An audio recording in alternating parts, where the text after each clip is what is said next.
All right, folks. So I'm the husband of a school teacher, so I don't know if anyone knows Quiet Coyote. Well, I'm gonna kick us off here and just say, welcome everyone to the 2022 Local Energy Solutions Conference.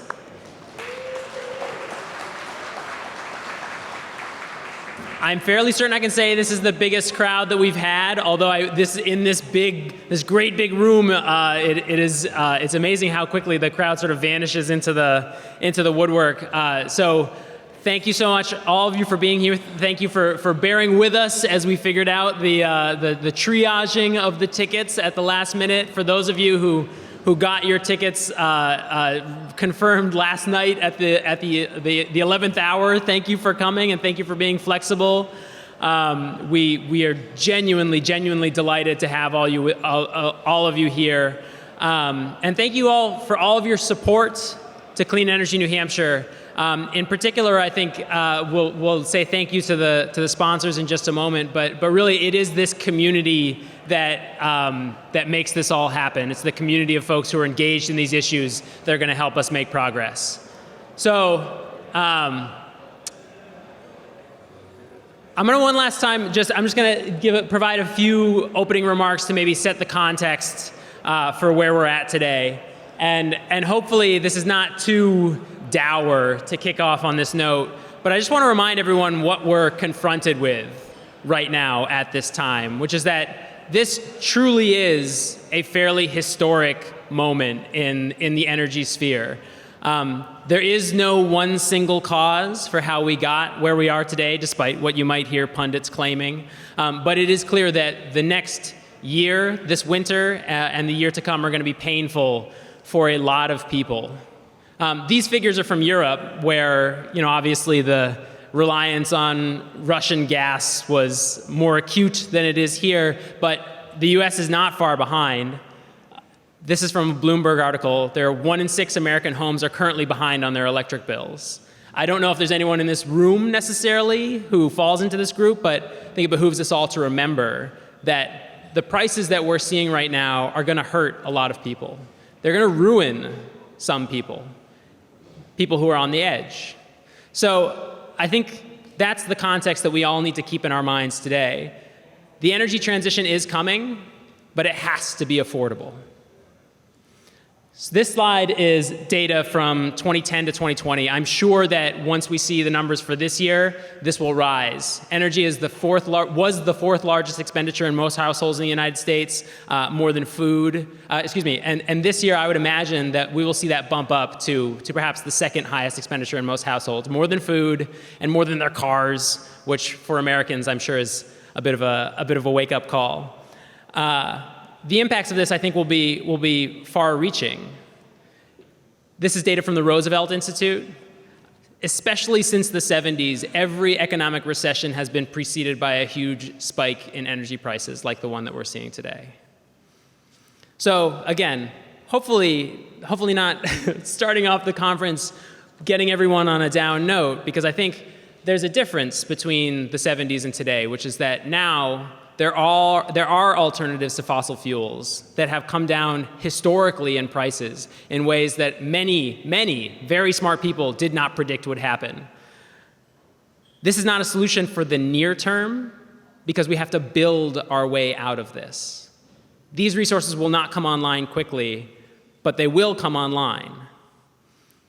Solar and wind were, before these energy price spikes, were already cheaper than natural gas peaker plants.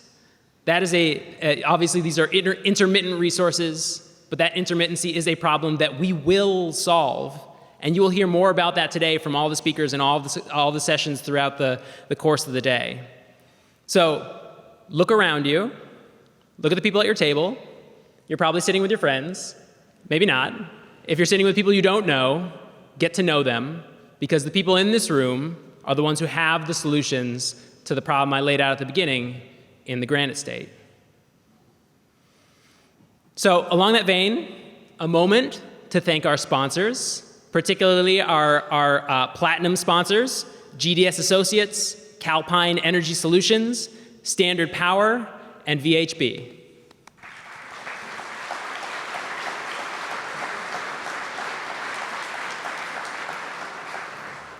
And lastly, I would like to thank our premier sponsor, and I'd like to invite Joe Van Gombos on the stage to say a word for New Hampshire Saves.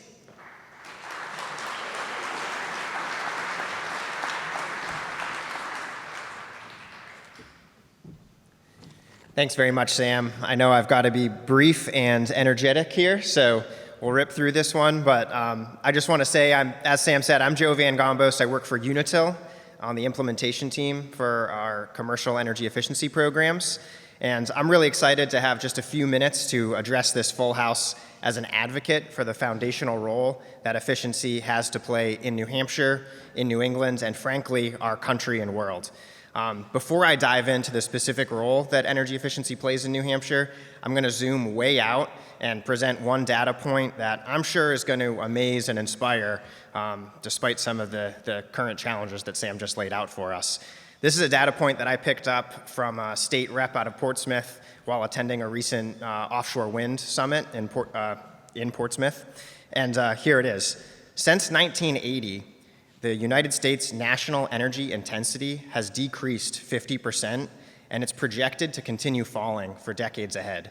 So over that time period, our GDP has exploded, and energy consumption needed to meet that economic growth has marginally ticked up. Specifically, over this last 40 years, energy consumption has increased about 26%, and gross domestic product has increased 149%. We have become immensely more efficient as a nation in using energy to produce goods and services. That doesn't just happen naturally. It's the result of immense effort developing technological breakthroughs and crafting policies that enable successful deployment of new technologies, especially in the energy sector. So in the energy sector, progress is measured by reliability, cost effectiveness, and increasingly sustainability. This progress is also bounded by technology and policy parameters, and I would say that great policies are those that help bolster markets wherein the best products and services succeed. These concepts are paramount in New Hampshire's energy vision, and this is what the team representing New Hampshire Saves across the utilities really strives to achieve in our work. That team that I refer to consists of dedicated experts across the electric and natural gas utilities in the state. It's Eversource, Liberty, the New Hampshire Electric Co-op, and Unitil. And we're working to develop and implement energy efficiency programs that have some of the following characteristics. We aim to advance our utility customers' ability to make smart investments in their buildings' energy systems, which provide both immediate and long-term economic benefits. We do this by qualifying incentive commitments towards efficiency projects, which seek to realize energy savings, realize the management of operational costs, increase asset values, provide comfort and health outcomes that are improved for occupants of homes and businesses. And we do all of this while having a positive impact on state, regional, and global environment. Importantly, we are also measuring and evaluating how energy efficiency programs lower strain on the electric and natural gas infrastructure, which effectively reduces energy system maintenance costs over the long run, while accelerating the ability for utilities to make critical updates that are needed to realize and enable the clean energy future. The utilities did not do this alone, and it's a key point that I really need to focus on here. The success of energy efficiency programs, of renewable energy programs, of competitive procurement programs, it relies on robust and growing workforce of energy auditors, electricians, HVAC technicians, weatherization professionals, architects and construction managers, local energy committee volunteers, and the list goes on and on. So ultimately, I would want to land on saying that our customers are the central focus of our energy efficiency programs. These are programs that are provided looking out for you all and trying to enable you to make smart investments in your facilities. We ultimately provide resources that are intended to make your homes, businesses, and towns more resilient for decades ahead. If that sounds attractive, please come talk to us at the table today at the New Hampshire Saves booth, and make sure to go visit all of the other solutions providers that are here. So I just will conclude by saying thanks so much to all of you for joining us at the Clean Energy Clean Energy New Hampshire Local Energy Solutions Conference this year. It's a space for all of us to make those essential connections that are needed to realize our shared vision for an efficient, sustainable energy future. So thank you, Clean Energy New Hampshire, and thanks to all the other sponsors.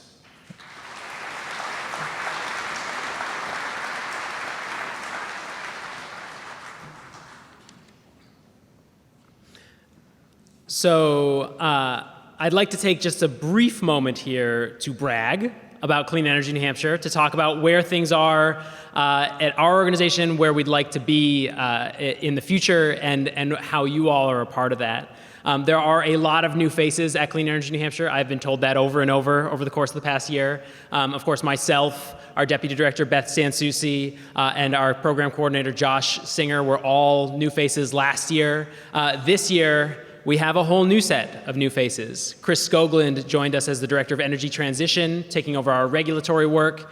Gabriel Chelius joined us in the North Country, helping North Country businesses save money on their energy bills. And finally, our newest addition, who if you have not seen her yet today, please seek her out, is Gina Bluss, who's going to help us grow that North Country Energy Circuit Rider program to a statewide initiative so that towns and cities all across the state will have access to a dedicated energy expert that can help them navigate their way through the complicated landscape of all the various programs that exist, all the various policies that are out there, federal, state, and otherwise. And so tune in more next year. Hopefully we will have more circuit riders to tell you about at this time at the LES conference of October 2023.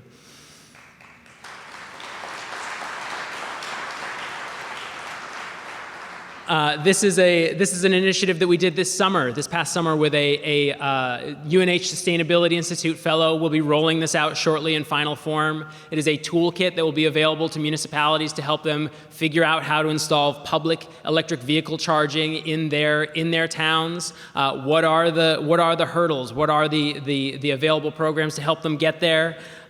We partnered with Revision Energy, with the New Hampshire Auto Dealers Association, and with the Department of Environmental Services to complete this product. And the only reason that it's not already in final form to you now is because the months of September and October largely go to organizing this conference. So look for that in the very near term to be up and available to your communities. And we're also in the midst right now of constructing what we're calling an energy emergency kit. It's something that we will roll out to communities throughout the fall and winter, in which we're hoping to gather together all in one place all of the energy saving tips, the best practices, all the resources that are available to individual families that are going to be struggling with their energy costs, put that all in one place and distribute it out to communities so that people who are hurting will know what all of the resources are that are available to them. These are all the things that we've been working on just over the past month or two. So again, Gina Bluss is out there and can tell you more about that project. Please find her and provide feedback about how we can make sure that is as powerful a presentation as possible. And the last thing, since I have you all here, in fact, Clean Energy New Hampshire is hiring still. We are looking for our Director of Legislative Affairs. We've been engaged in a month-long search and are still looking for the right candidate. So if anyone thinks they know the right person to come onto the team, be part of this coalition, not just my team, but everyone in this room that's working to be a part of positive change, please come talk to me, talk to someone else on the Clean Energy New Hampshire team. And then the last bit of housekeeping, which I'm going to foist upon you all, is that we're trying something different at this Local Energy Solutions Conference. This is largely because I come from public radio land. So here today, we are trying to raise a little bit more money for Clean Energy New Hampshire to support the mission of the organization. There are QR codes on your packet. They're also distributed throughout the rooms. If you find it within your power to make a donation to Clean Energy New Hampshire to support the work that we do, I would appreciate it. I can tell you that from my past life, this number is, it's about a good hour of morning edition, and you all have all day. So if it's within your means to make an additional contribution to Clean Energy New Hampshire today, we would appreciate it immensely. So.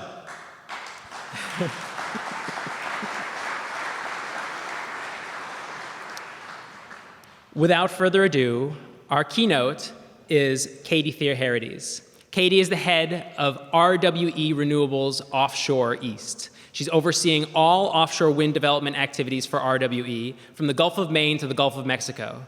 In her previous role, Katie was the Secretary of Energy and Environmental Affairs in Governor Charlie Baker's administration, overseeing more than 3,000 staff, a budget of $232 million, and 6 energy and environmental agencies.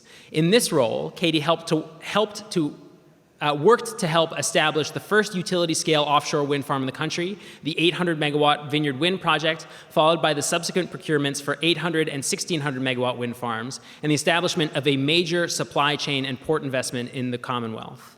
Trained as an ecologist, Katie has significant experience leading complex projects and policy initiatives, team management, and strategy. She loves sharing her passion for clean energy and climate change with her husband and her 3 kids. Ladies and gentlemen, Katie Theoharides.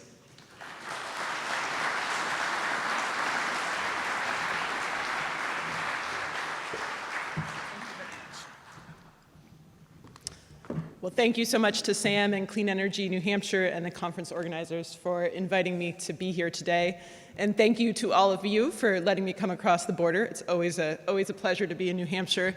I grew up in Western Massachusetts, and so I'm used to the feeling that Boston sometimes has this reputation of being an island, and I didn't always find that to be untrue. And Sam, I loved being transported back to my car ride this morning because WGBH was doing its public fundraising, so it was very fitting. So today, what I wanted to talk a little bit about was ways to find common ground on some of these clean energy and climate challenges. I want to talk a little bit about wind and the work I'm doing in this role, and of course a little bit about my company, but I think I wanted to hit on some themes that seem to be important in creating the clean energy transition that we all want to see. And what appealed to me in particular about this conference is the focus on local clean energy solutions. You know, there's always lots of talk about local action for global problems, and it's really more than just a slogan here in our clean energy transition.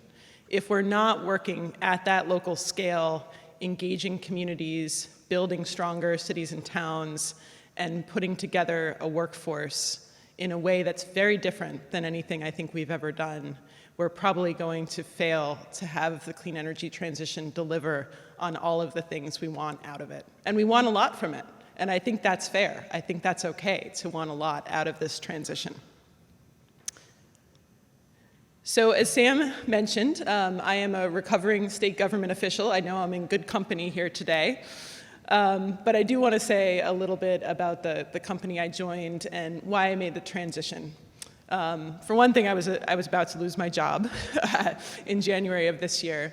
But I saw an opportunity to go work on a challenge that I'd seen in state government, particularly with our first utility-scale offshore wind farm, the Vineyard Wind Farm off the coast of Martha's Vineyard in Massachusetts. And that was, you know, an 800-megawatt scale offshore wind farm. The idea for that project, conceptualized obviously back in the days of Cape Wind, but more recently, starting in 2015 with lease auctions from BOEM and with work on legislation to create a roadmap to authorize procurements of utility-scale offshore wind. That coming with record-breaking prices that sort of spurred the interest in offshore wind again on the East Coast, and suddenly a race to get in from many states. And then significant permitting delays, which extended the project timeline for 3 years. And so my thought here is, all right, we now have a 30-gigawatt target for the US, and we know just in the state of Massachusetts, we probably need 25 gigawatts of offshore wind to get to a net zero transition. If each project takes this long to do and has this many challenges with it, how are we going to get there? And so one of the things I have looked forward to in this new role, and I've been in this role since June, was how can we do this work better so that we don't run up against all of these challenges along the way. And I should say my background is science, but I've really become sort of more on the end of a people person and a communicator in in my last role, and I'm not an engineer. So I think a lot of what I'm trying to solve for is how do we work collaboratively on these types of projects? How do we talk about climate change and clean energy in a way that's compelling and not polarizing? And really, how do we get this work done as efficiently as possible while bringing all of these values to it?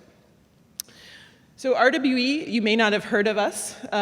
We are a German-based organization now with a global presence. And we have renewable energy from solar to onshore and a significant offshore wind portfolio. We're the second biggest player in the offshore wind space. One of the things that really appealed to me about RWE, they're a company that has a history in coal, as you can imagine, being a German-based company. And they have committed to going net zero by 2040. What that means for our company is not selling off those assets or trying to retire them immediately and dismantle the workforce. It actually means retraining that workforce and getting them into jobs in the renewable energy industry on our own portfolio of renewable projects. And so the company is investing 50 billion euros by 2030 in 50 gigawatts of renewables and making that transition in a thoughtful way so the workforce is brought along with it. I think I talked about this already, but one of the things that I think we do differently than a lot of other offshore developers is we play across the entire value chain. So we're here from development to operation and maintenance, and even in some cases for older wind plants, decommissioning. And so we're really here to be part of the community. We're growing our North American presence. Our office is in Boston. We have around 40 employees. Expect to double that in a year. But this is not a company that's coming in from Europe, developing wind, and then going back home. The team in Boston is based in the US, particularly in the Northeast US, with a real focus on understanding the different policy drivers, the regulatory environments, and the communities that we're working in. All right, that's my sales pitch, and now I'll stop and move into the meat of the presentation. I think when those of us in this space think about climate change solutions, we often jump to something like this immediately. How much wind, how much solar, what are we going to do about clean hydrogen? How do we do electric vehicles in every community? How do we retrofit our homes and buildings? And that's really essential work. That is the work we all need to do. But I think it's really important to start from here, especially if you're looking for common ground. That's where that common understanding lives. And I think time and again, I saw in my last role, when people talk about the changes they're seeing in the climate, what worries them in terms of climate change is not really fighting over the energy solutions, although as we are seeing right now, energy costs are key.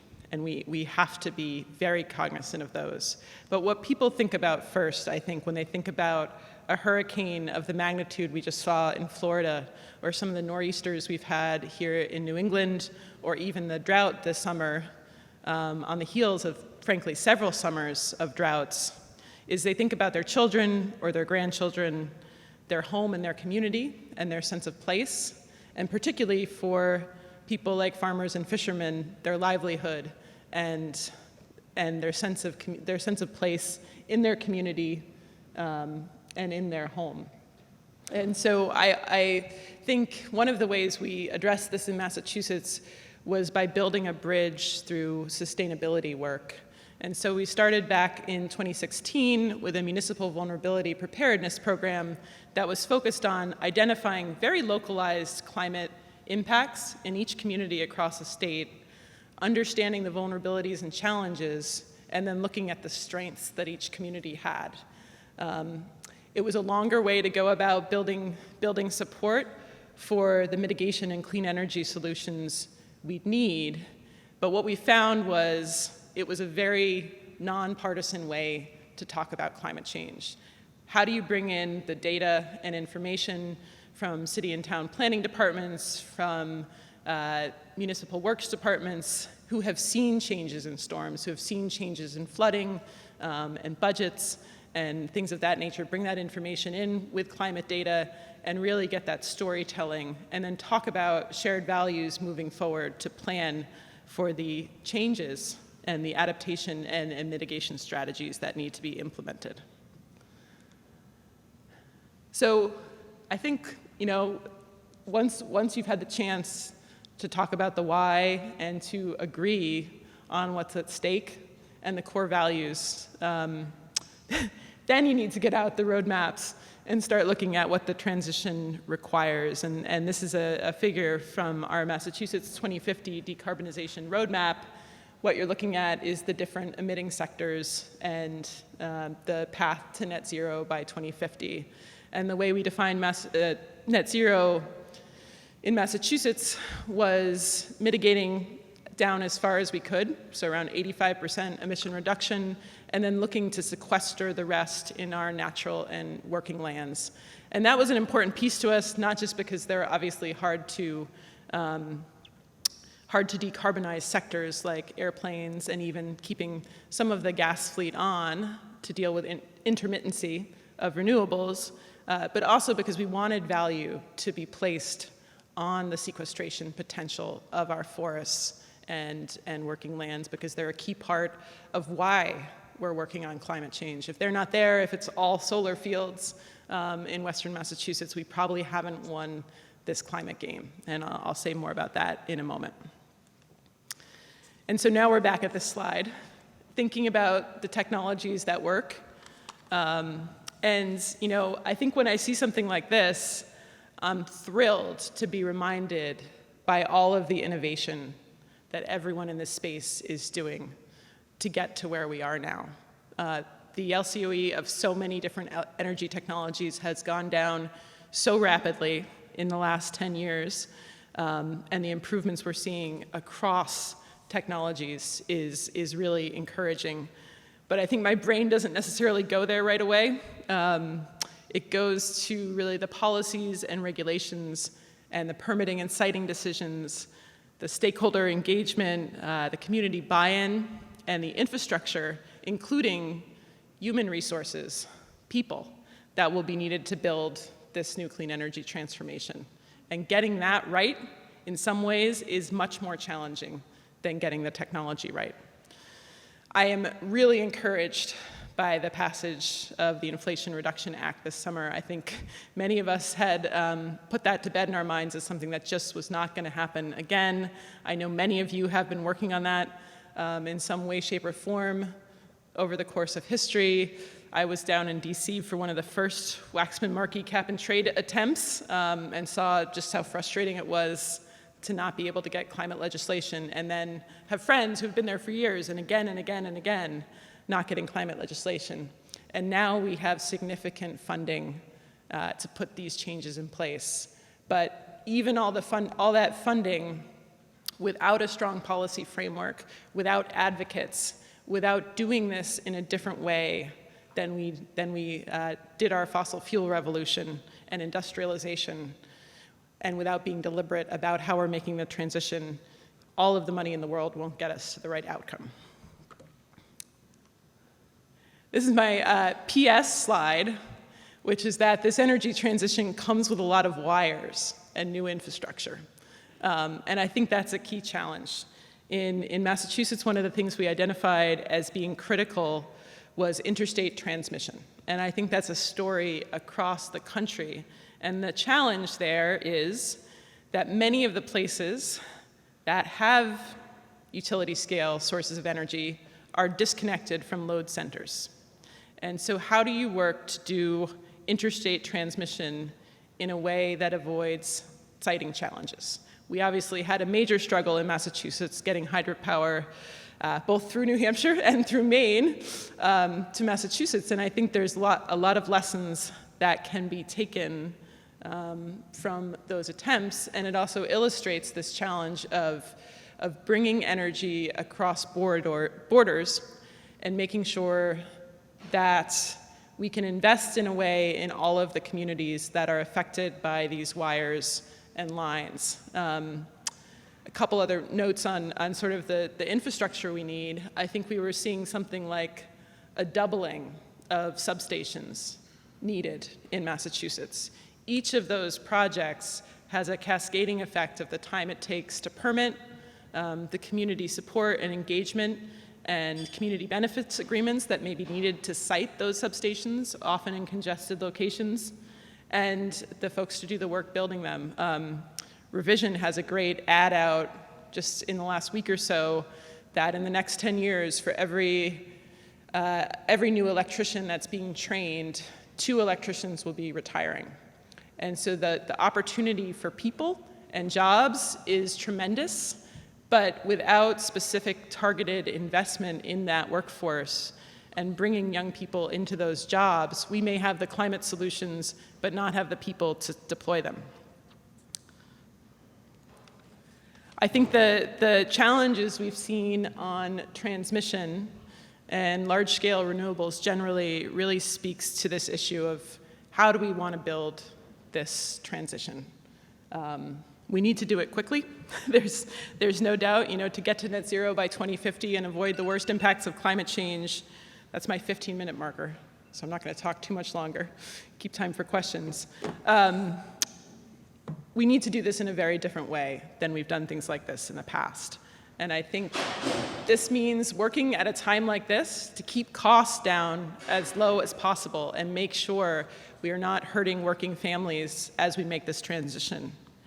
It makes sure that we're working to ensure the benefits go to environmental justice and disadvantaged communities that have borne the brunt of fossil fuel infrastructure in the past, and that we're avoiding risks and impacts to these communities.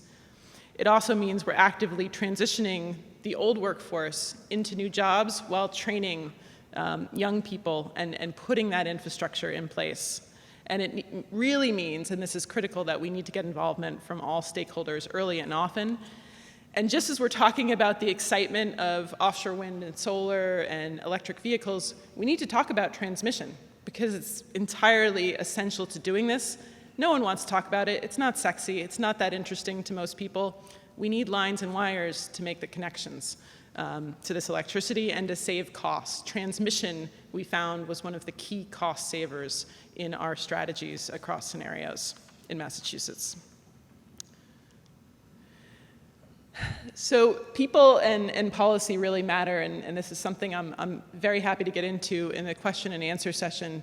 But we saw a number of challenges in terms of getting to net zero in Massachusetts, and you can take any of them as a case study of how challenging this will be. But so from a numbers perspective, reducing emissions to net zero by 2050, to get us on track, it meant retrofitting 1 million homes by the end of this decade.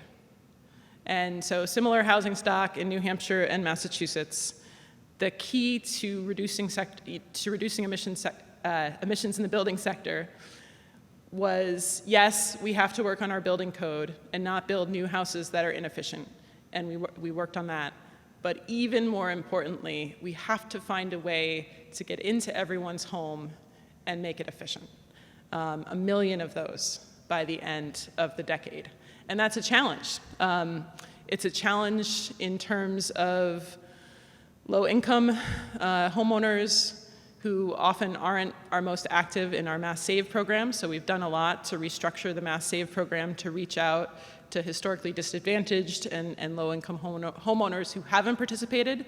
Also a key challenge to make sure there's not a split incentive for renters and landlords, making sure that landlords are getting incentives to get Mass Save in there and to do the work. It's a challenge in terms of the people who are trained to do the work. And then one of the things that we saw as a real challenge in Massachusetts was, as we were working on the building code, how do we make sure we're not increasing the already really expensive cost of housing in Massachusetts? And so to get at that, we focused on the envelope and not at making everyone's home net zero and disconnecting it from current sources of power.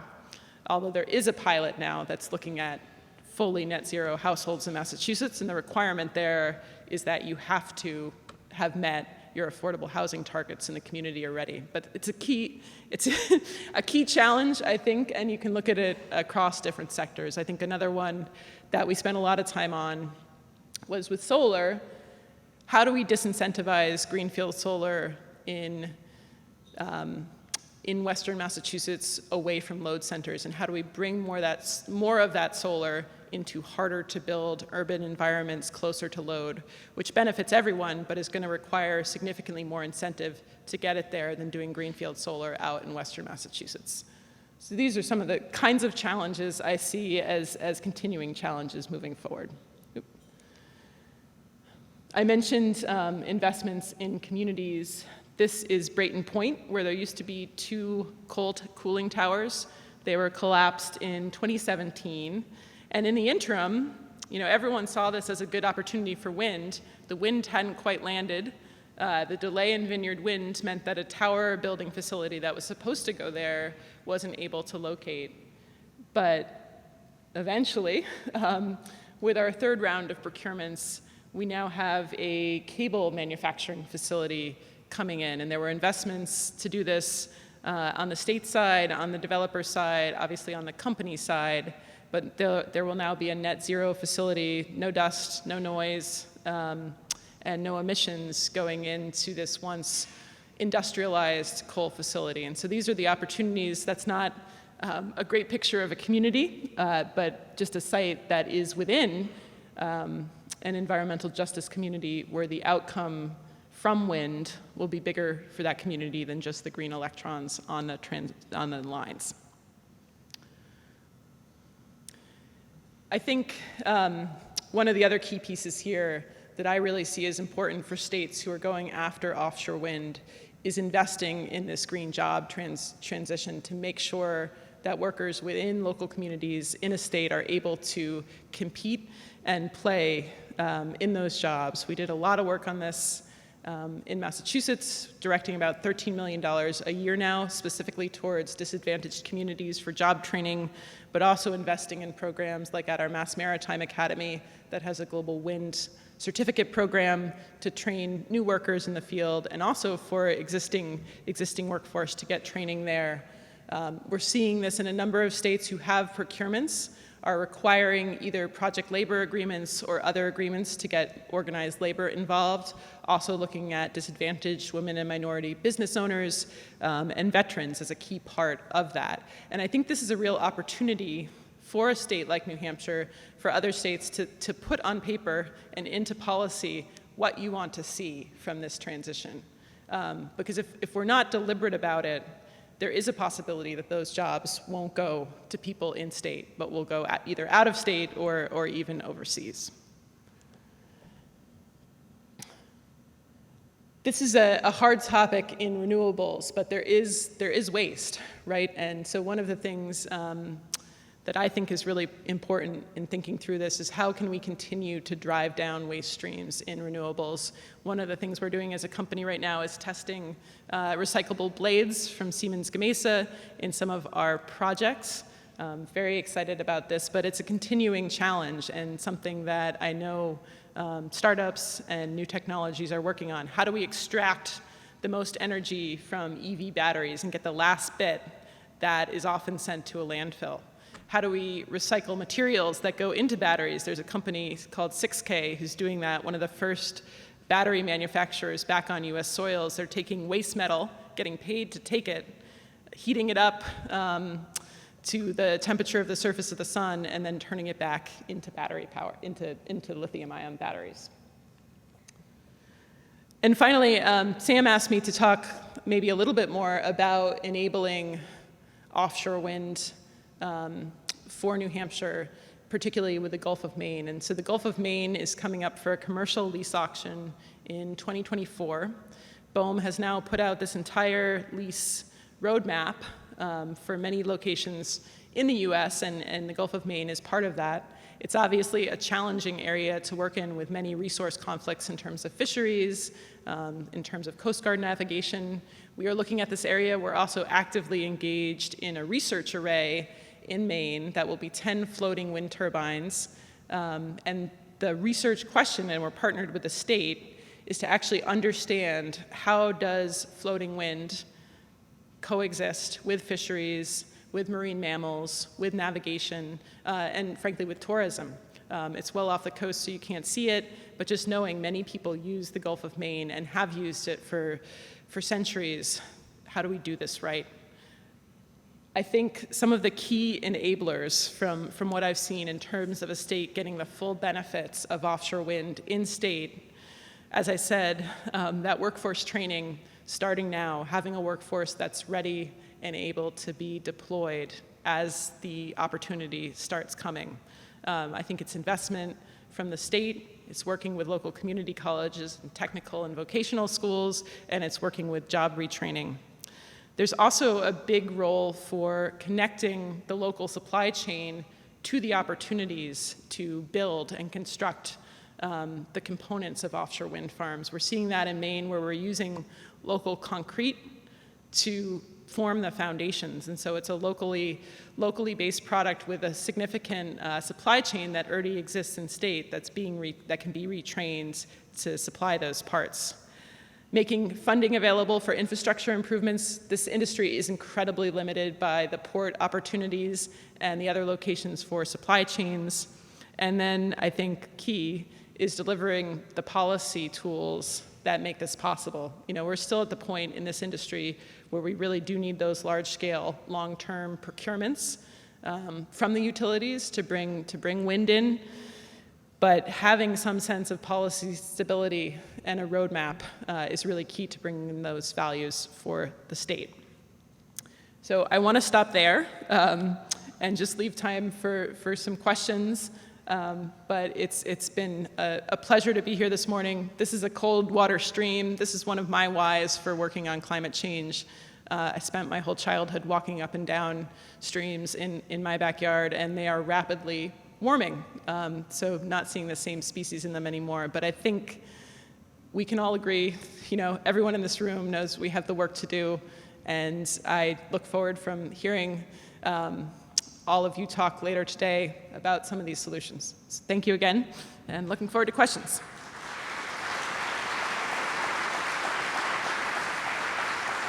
Can you just bring this down?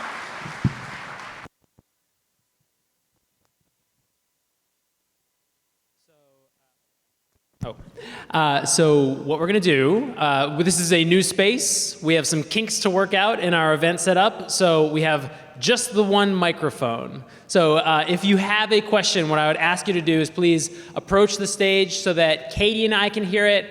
I will repeat it into the microphone, and then we will field questions that way. However, because it is my prerogative, I am going to start with a few of my own questions and hopefully not fall off the stage. So thank you so much for being here and for the talk. I think that one of the key questions that I have sort of three questions that I want to tee up for you that you hinted at that to me I'm hearing more and more about, and I want to start with permitting.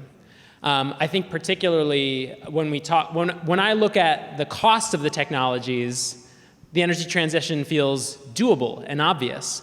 When I look at the individual projects like you alluded to, and also when I look at the politics of trying to change the processes to make things faster but still responsible, I get very worried. So more thoughts about permitting reform.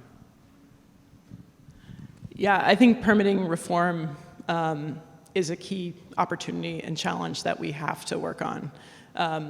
One of the things that was really sort of interesting about the Vineyard Wind project was it happened at a time when the federal government was working on doing the one decision. I forget what it was called. My brain has lost power, but one federal decision where things were done much more quickly, and the time period was going to be specifically determined to be under 2 years. And we were told at that point, because the cumulative impacts of offshore wind had not been studied, it could not go under that expedited time process. Meanwhile, oil and gas projects were being taken out of that cumulative review. So no comment there, but just a marked frustration. And I think that permitting for projects that have an overall net benefit from a climate perspective, that needs to be worked into the analysis in a big picture way. You have to protect the environment first, but there has to be a reflection of the benefit within the permitting process. And I think I see this not just for clean energy projects, but also for adaptation and resiliency projects, which often have numerous hurdles to get through. So I think there's an opportunity at the federal level. I think there's an opportunity at the state and local level in terms of conservation commissions and state Environmental Protection Act to streamline and offer much more predictability and certainty to clean energy projects. We're seeing some of that on the federal side right now with BOEM, the Bureau of Ocean Energy Management, trying to do a number of things, including looking at fisheries mitigation from a consistent level at the federal side, and then also doing permitting across lease areas. So not just one-offs, but sort of streamlining it across a large-scale lease area where there are multiple projects. And things like that will help, but there's a lot more to do. And I think the danger with permitting is that it is very susceptible to political change. And there is a lot of room to make changes when administrations turn over. And so that, that opportunity for change and the entire thing to be redrawn is difficult to navigate from a clean energy perspective. Okay, so number 2 of my 3 questions before I will ask you all to come up to the stage with your questions. I have heard from our members that many of them are no longer struggling to sell projects to homeowners, but they are struggling to find the workforce to install projects. And in fact, one of our members has pivoted their entire marketing department away from trying to sell their product and towards just trying to recruit workforce. So maybe can we talk more broadly about what the solutions to our workforce problems are? What is the role of private companies in creating their own development pipelines? What is the role of public policy? Yeah, this is a really big one. And I've seen this challenge now from both sides, from the state side with our Mass Save program and knowing the shortage of providers there, and now in the wind space, really seeing we haven't done this calculation yet, but if you look at the global appetite for offshore wind, and then if you include that with other renewables, this could be a significant percentage of people on Earth who need to be working in these jobs.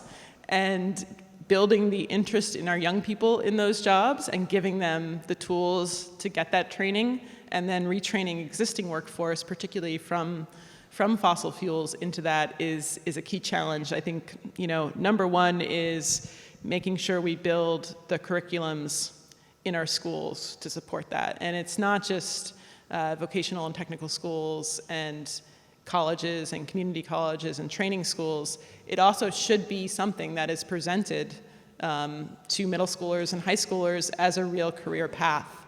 I think that's often missed. I actually really love this ad showing young people talking about electricians. But then the investment paired with creating those new programs is significant. There's, I think close to $30 million a year annually being spent in Massachusetts just now. And then on the private side, many of the developers in the offshore wind space are making significant commitments, sometimes upwards of $20 or $30 million in investing directly in those workforce programs for offshore wind, bringing employees over to Europe to get training, bringing them back to the US to get that experience. And so the investment potential is a big deal and is needed. I forget the last part of your question, but it's okay. And so then the last one, when it comes to the Gulf of Maine, so RWE, for those who do not know, is a global leader in floating offshore wind, which is what we will need in the Gulf of Maine because it is deep bottom and the lease areas are likely to be relatively far from shore. Can we talk about the scale of the resource that's out there? But then also, you mentioned there was a substantial portion of the talk that was about transmission. I wonder if where things are at in terms of the thinking regarding how that power gets to shore from floating offshore wind that's very far from shore. Will it be transmission, or will it be some other form of energy carrier, notably hydrogen, where all the hype is right now? Yeah, great question. So right now, the way we are looking at the first two research demonstration projects in the Gulf is with direct interconnects to shore separately.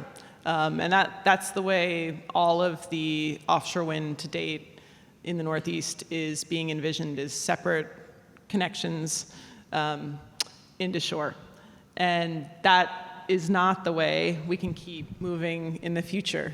We need to have an offshore grid that is coordinated and integrated and can bring that power to shore in the most efficient manner, so we don't have all these tie-ins through coastal communities where it's frankly really difficult to get community support to bring in a large transmission cable. So I know the New England states are now looking at this together, which is great. We tried to look at it as Massachusetts by ourselves and didn't feel like building something of that scale was feasible for one state. It's really where the market regulators in terms of the ISO come in terms of building the transmission network that connects all of the new renewable energy technologies into the grid. Key for those folks to start looking and planning for those renewables.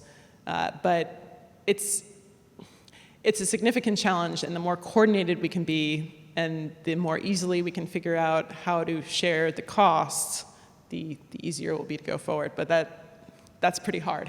It's going to take some time. Okay, folks. I'm going to take 5 minutes from your break, which means that we've got time for Q&A from the audience. I'm stealing time from coffee and cookies, but please, if you have a question for Katie, please approach the stage. Whisper it in my ear. Not just kidding. Say it loud enough that we can hear, and I'll repeat it into the microphone. May I just? Yeah, go for it. Okay, great. Thank you so much, Katie. My name is Beth Campbell. I work with Unity Homes, which is a net zero builder of residential properties in Keene, New Hampshire. And one thing that was conspicuously missing to me from the overall energy mix is small-scale nuclear. And I know that having been an environmental activist for the past 30 years, it has been a very dirty word to even talk about.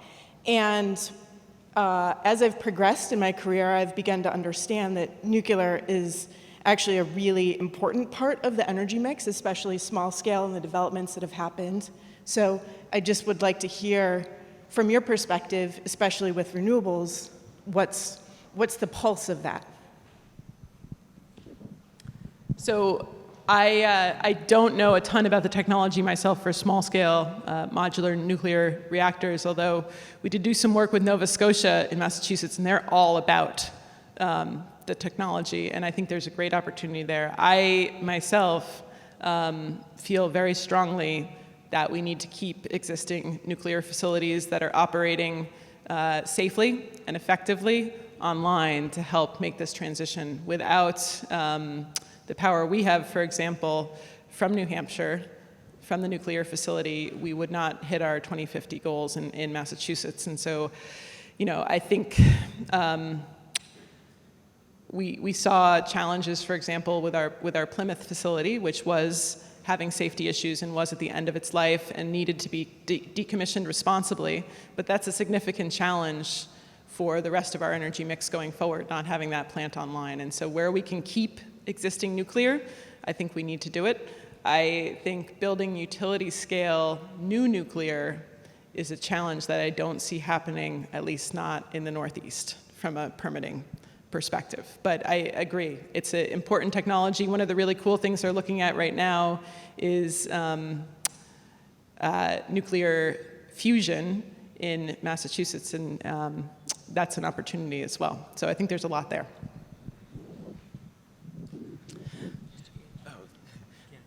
Oh, thank you, Sam. I have a bet with Sam that the U.S. government is going to be pricing carbon by the end of this decade. So I need some help to make it happen.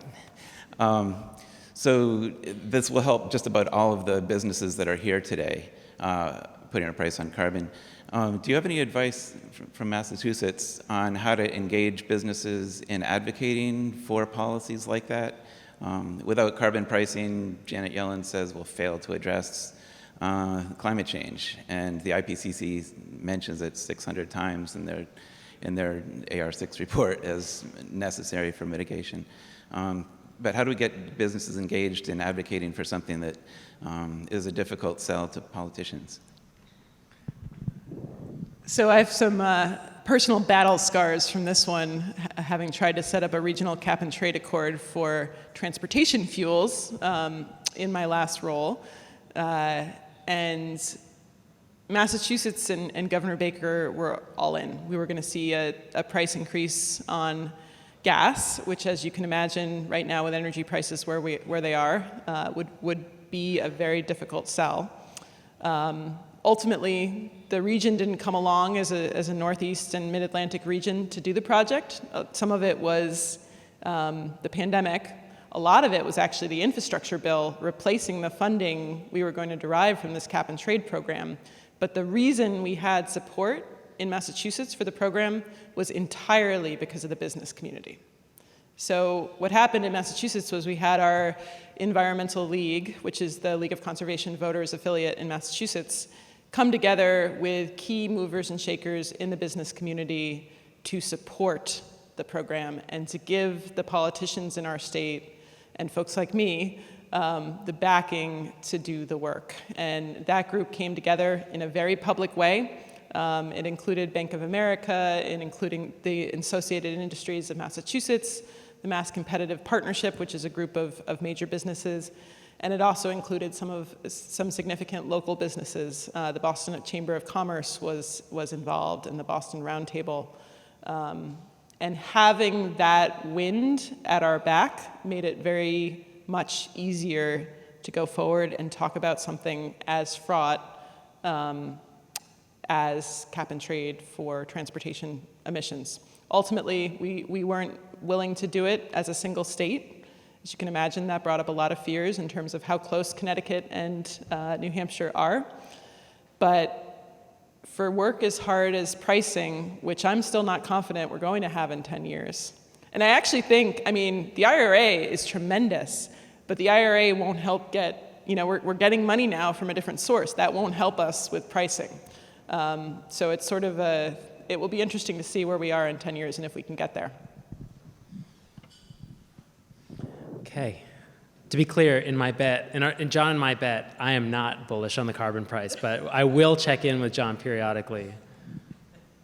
Yeah, this is kind of related and a little bit of follow-up. As you've just hinted at, any attempt to price carbon within a small region obviously is going to fail because you're going to be imposing the costs in that region and the benefits obviously for the entire world, so it just doesn't work. Congestion pricing, on the other hand, does give the benefits to the local area, and so there should be some argument for that in Boston. It's crazy. You can drive in from New Hampshire and pay zero toll to drive into Boston at rush hour. It should cost $10, $15 at least. But you're hinting at another issue, and that is earlier in your talk, you talked a lot about how local action is great. And the fact of the matter is that local action is not going to solve what's a global problem, both because of leakage, but also the more we get communities involved, the more we're going to block any sort of the necessary transmission lines, solar farms, wind farms, and we have huge environmental organizations, Sierra Club, for instance, that spends much of its $100 million a year blocking clean energy, blocking transmission. So wouldn't it be better if all these people focusing on local action instead spend some energy on getting federal carbon pricing? And again, getting back to the distributive element, if you have a rebate, it actually is progressive. Poor people get back more than they pay in. So I just think that all this energy towards local action, getting the communities involved, you get communities involved, and it takes 10 years to build a wind farm, So I don't know that energy is well placed. Thanks. I personally disagree with that sentiment, but I wonder how you would weigh the value of intervening federally versus locally, and if you were a local citizen, how would you triage your time? I think it's a really interesting question.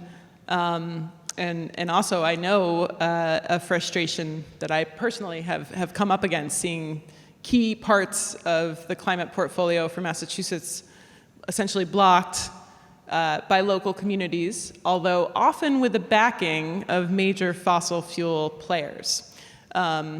So I think sometimes the local community opposition has to actually be looked at. Is there someone spending $13 million to make sure this transmission line does not get built? But I do disagree, and I think I disagree for a couple of reasons. The first time around when we were building gas plants and substations and all of the pieces of our current energy system, many, many, many communities were not brought into these conversations, and these projects were just railroaded through. And we've seen it in the legacy of environmental justice communities where health outcomes are worse, where health outcomes during the pandemic were worse. What we need to avoid, I think, is NIMBYism in some of our more well-off communities that are not willing to deal with any components of the energy transition being routed through their pristine neighborhood. So there's got to be a way to sort of balance who's held the burden in the past and who's willing to have a little bit of infrastructure placed in their community in the future so that we can all make this transition. But I think if we don't bring communities in, we're setting ourselves up for failure and for a system that people don't believe in. I really think we have to bring along local communities in order to build the new system of the future. I think, on the local action side, I'm not talking so much about changing a light bulb or fighting against a local facility, but more about designing solutions that are compatible with the local community and bringing that community into those discussions. I absolutely think one of the most effective places for people to play within a local community is on voting, on getting involved in policy and advocacy, and on working on solutions on a bigger scale, because our emissions in Massachusetts are 1% of the US. I can only imagine New Hampshire's emissions are, maybe 0.02%. And so, I think we all have a bigger role to play as leaders in developing climate solutions and pushing for policy at a broader scale. But that local context, I think, matters a lot. Sorry, it was long-winded. It's okay. So thank you so much for being here. Thank you for your time. Folks, I took even more of your coffee and cookie time than I said I was going to. I have just a couple quick announcements. The next panel starts in just over 5 minutes. We have a problem with our parking situation. So when you leave today, your parking ticket, the validation machine is broken. Just tell the attendant that you're at the conference and your parking will be covered. So that's something to be aware of. Thank you, Katie. Round of applause, everybody.